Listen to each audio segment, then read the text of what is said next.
खत्म कर देता है। इतने जबरदस्त अटैक होता है इसके बाहर आते। तो सुखदेव ऋषि मां के गर्भ से 12 वर्ष तक बाहर नहीं आया।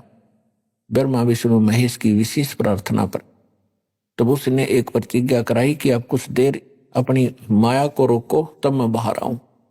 तो उन्होंने भी कहा ब्रह्मा विष्णु महेश जी ने कि हम ज्यादा समय तक माया को नहीं रोक सकते, हमारा शरीर फट जाएगा, हम केवल इतनी देर रोक सकते हैं, फ्रिक्शन ऑफ सेकंड। तो सुखदेव जी ने कहा आप इतनी ही देर रोक लीजिए।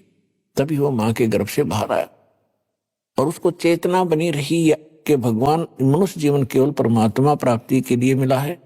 यहाँ जो भी हमारे रिलेशन हैं, हमारे जो नाते हैं, ये संस्कार से जुड़े। तो ब्रह्मा विष्णु महेश अंतर्ध्यान हो गए। जब उनके पिता, क्योंकि वेद व्यास ऋषि हुए हैं, उनकी पत्नी के गर्भ से सुखदेव ऋषि का जन्म हुआ था। तो वेद व्यास जी बड़े विद्वान पुरुष थे, उनको पता था कोई योगी पुरुष है मेरी पत्नी के गर्भ में और 12 वर्ष से बाहर नहीं आ रहा है, तो ऐसे भगवान पुत्र के मैं दर्शन करूंगा, ऐसा अच्छा पुत्र मुझे प्राप्त होगा। इस आशा में वो 12 वर्ष तक उसकी इंतजार करता रहा। जब सुखदेव ऋषि मां के पेट से बाहर आया और अपनी और नाल को कंधे पर डाल के ऐसा ही उठकर चल पड़ा, बाहर आते ही 12 वर्ष का शरीर बन गया। अंदर सूक्ष्म शरीर से छोटे बालक का रूप था। अब व्यास ने कहा बेटा, क्योंकि मां के गर्भ में जब सुखदेव था तो उसकी माता को कोई परेशानी नहीं थी जो गर्भ के दौरान हुआ करती है माताओं को, तो जिस कारण से उस मां ने कहा था कि इस पुत्र का नाम मैं सुखदेव रखूंगी। सुखदेव, इसने मुझे दुख नहीं दिया, गर्भ में भी मैं सुखी रही। बाहर आते उसका नाम सुखदेव रखी रखा था। तो वेद व्यास जी ने कहा कि बेटा सुखदेव एक बार मुझे दर्शन दे। वो पीठ करके चल पड़ा उठ के, और व्यास जी पीछे पीछे चल पड़ा कि बेटा 12 वर्ष तेरी इंतजार करी, अरे एक बार शकल तो दिखा दे। तो पीछे से ही मुड़ के नहीं देखा उसने, सुखदेव ने, और कहा ऋषि जी ना जाने कितनी बार तो आप मेरे पिता बने और मैं आपका बेटा बना, ना जाने कितनी बार आप मेरे बेटा बने और मैं आपका बाप बना। ये बहुत बुरा झंझट है अब के मैं इस चक्कर में पड़ू को नहीं और आपके दर्शन भी नहीं करूं, कि ऐसा ना हो मेरी ममता आप में और माता जी में हो जाए। यूं कह के वो आकाश में उड़ गया। तो तब सुखदेव ऋषि ने कहा था एक लेवा एक देवा दूतम और कोई किसी का पिता नहीं पुत्र, ऋण संबंध जुड़ा एक ठाठा, अंत समय सब 12 बाटा। ये तो आप और हमारे संस्कार जुड़े हुए हैं, इसलिए हम यहाँ अपने एक परिवार रूप में इकट्ठे हो गए हैं। मृत्यु के उपरांत ना जाने पिता कहाँ पशु बन रहा होगा, माता कहीं पक्षी बनी होगी, बेटा पता नहीं कहाँ और अन्य योनियों में घूम रहे होंगे अपने अगले संस्कार को पूरा करने के लिए। एक छोटी सी कथा सुनाते हैं, क्योंकि पुण्यात्माओं ये सत्संग है और ये आत्मा की खुराक है, आहार है। अब जैसे व्यक्ति स्वस्थ व्यक्ति है तो सुबह खाना खाता है तो शाम को भी उसको भूख लगती है तो वो स्वस्थ है, और यदि उसको शाम को भूख नहीं लगती है तो समझ लो उसका कोई बीमारी ने घेर लिया और कोई जबर की तैयारी है, यानी उसको कोई डिफेक्ट हो गया शरीर में। तो कहने का भाव ये इसी प्रकार जैसे ये सत्संग है, ये कथा वही है और हर एक बार सुननी पड़ती है। इन्हीं कथाओं से आत्मा जागृत होती है, निर्मल होती है, हमें प्लस माइनस पॉइंटों का ज्ञान होता है। तो प्रत्येक सत्संग में चाहे वो सत्कथा फिर भी सुनने को हम मिलती है या सत्संग सुनने को मिलता है, हमारी जिज्ञासा जो की तो बनी है तो आपकी आत्मा स्वस्थ है।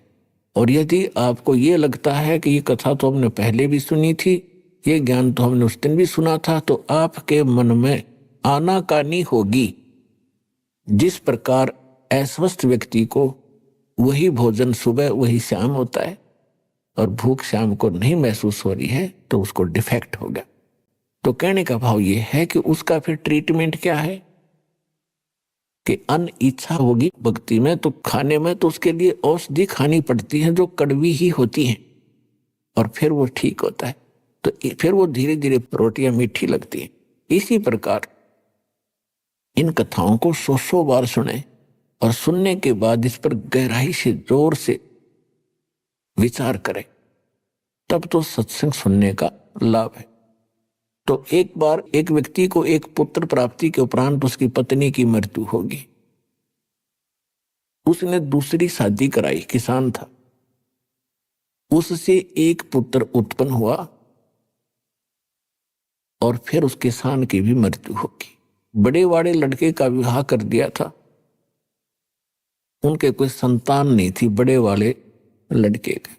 छोटा जो दूसरी मां से उत्पन्न हुआ था वह मां भी मर गई और वो पिता भी मर गया उसका। बड़े का विवाह हो गया था तो वो छोटे वाला कुदरती थोड़ा सा बीमार हो गया। दूसरी मां से जो उत्पन्न हुआ था, जमीन बहुत थी तो उसने बीमारी का इलाज कुछ दिन करवाया उस बच्चे का। फिर उनके मन में दोष पैदा हो गया।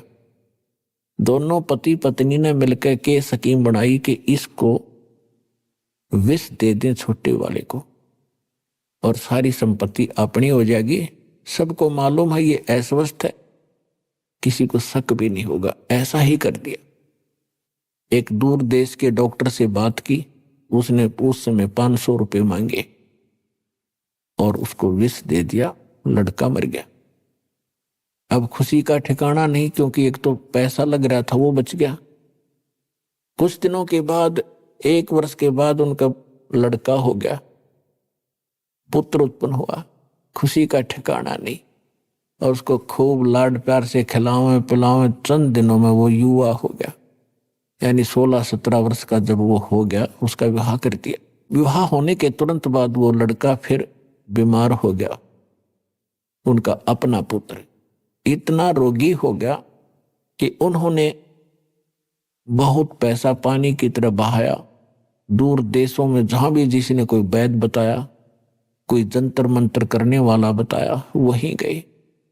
आधी संपत्ति यानी जमीन भी बेच दी और लड़का ज्यों का त्यों प्रतिदिन सूखता ही जा रहा था। एक दिन उसका पिता बैठा था, लड़का चारपाई पर लेटा था। लड़के ने कहा अपने पिता को कि भाई साहब, मेरे कफन की तैयारी करो, लकड़ियों की तैयारी करो, अब मैं अपना हिसाब किताब करके मैं चलने वाला हूं। अब उसके पिता ने सोचा बच्चा रोग के कारण इतना अस्वस्थ हो गया, इसका दिमाग भी काम करना बंद कर गया और मुझे ये भाई कह रहा है। तो उसने कहा बेटा, मैं तेरा पिता हूं, भाई नहीं हूं। वो लड़का कहता है कि मुझे पता है तू क्या है, मैं तेरा वो भाई हूं जो तेरे पुत्र रूप में जन्मया हूं, जिसको तुम दोनों ने मिलकर और विष देकर मारा था। मेरी आधी संपत्ति जो थी वो मैंने खर्च करवा ली, अपना पूरा कर लिया। अब तेरा और मेरा इतना अकाउंट रह रहा है, एक लकड़ी और एक कफन का, और वो तैयारी कर ले। अब उस समय उसका कलेजा पकड़ा गया। अकबर जी सा कराया था वो मेरे आज आगे आ गया। अब आदमी के साथ जब घटना घटती है तब उसको महसूस होता है, और सत्संग में आने के बाद जीव को पहले ये आभास हो जाता है, यदि मैं ऐसा जुल्म करूंगा तो मेरे साथ एक दिन ऐसा होगा। तब उसने कहा कि भाई बिल्कुल सही बात है, हमने जो जुल्म किया था बेटा भाई मेरे सामने आ गया। अब आगे हमारे संतान की आस नहीं, मेरा कुल नाश हो गया, और जो तेरी संपत्ति थी वह खत्म होगी, तेरा मेरा हिसाब हो गया। भाई मैंने जो किया था वो तो मुझे फल भगवान ने दे दिया और बहुत अच्छा किया। आज मेरी आंख खुल गई और मैं अपनी पत्नी के बहकावे मां के भाई तेरे साथ मैंने जो कर दिया। वो बोला भाई जो किया वो भोगना तो पड़ेगा ही पड़ेगा, किसी के बहकावे में करो चाहे ना करो। तब उसने पूछा,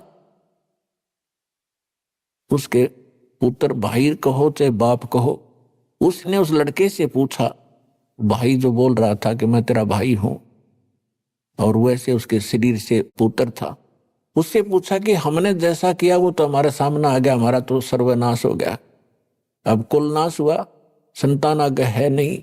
लेकिन एक बात बता, जो तेरी पत्नी है इसने क्या अपराध कर दिया? उसमें सती प्रथा थी, और सती प्रथा के तहत उसमें क्या होता था, यदि किसी लड़की का पति मर जाता था उसको 7 चिता में जिंदा फूंका करते थे। तो उसने कहा कि इसका क्या दोष है जो तेरे साथ ही जिंदी जलेगी। अभी आपने सुने संत रामपाल जी महाराज के मंगल प्रवचन। आइए अब सुनते हैं